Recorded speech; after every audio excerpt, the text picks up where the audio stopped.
Lab number 5, conditional statement, cafe ordering system. So, ito yung output. And then, ito yung code. First line, nagpiprint lang ulit ng title. And then, itong third line naman, pipili lang si user ng order niya if coffee, tea, juice, or water. So, dito sa end part, may point lower para kahit paano siya i-type ni user, same format pa rin yung lalabas. Fourth line, take out. Pipili lang si user if take out siya. Yes or no yung choices. If yes naman, merong plus 5 pesos for takeout. So, this part naman yung orders or yung menu. So, first is coffee. Case coffee, price is equal to 50 pesos. Next is yung tea, 40 pesos, juice 60 pesos, water is 20 pesos. So, etong last one naman, yung invalid order, if wala dito sa choices sa math, magpiprint yung invalid order and then yung price equals to 0.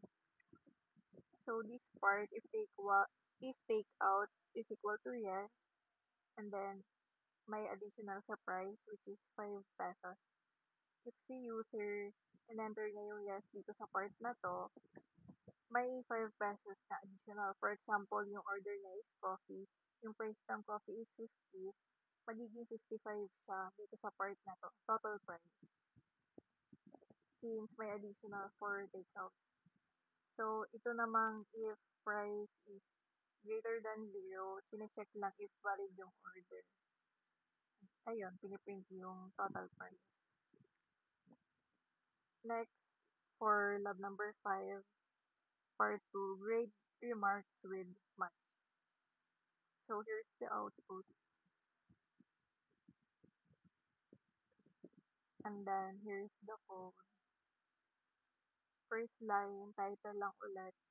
Second line, yung grade is A, B, C, D, or F.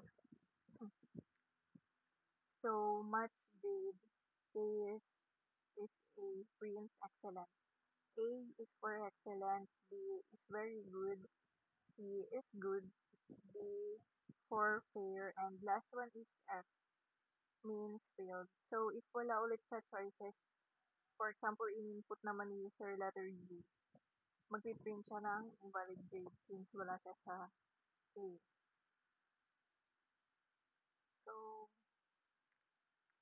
last one, currency converter. Ito yung output. And then, ito yung code. First line, title lang ulit. Second, pipili lang si user kung ano yung gusto niyang currency. If USD, EUR, JPY, and PHP. So, here, mag-enter siya ng amount, float, since, decimal. And then, dito sa match na to, andito yung mga currency and rates. For example, USD is equal to 58, EUR or Euro is 62, JPY is 39, and the PHP is 1. So, if wala ulit sa choices dito sa match, ang magpiprint is invalid currency code and the rate is equal to 0. Next, so, ang purpose nito, if rate is greater than 0, ipiprint niya yung converted amount. Converted is equal to amount multiplied by rate. For example, yung in-enter ni user dito na currency is USD and then yung amount naman is 1. So, ang mangyayari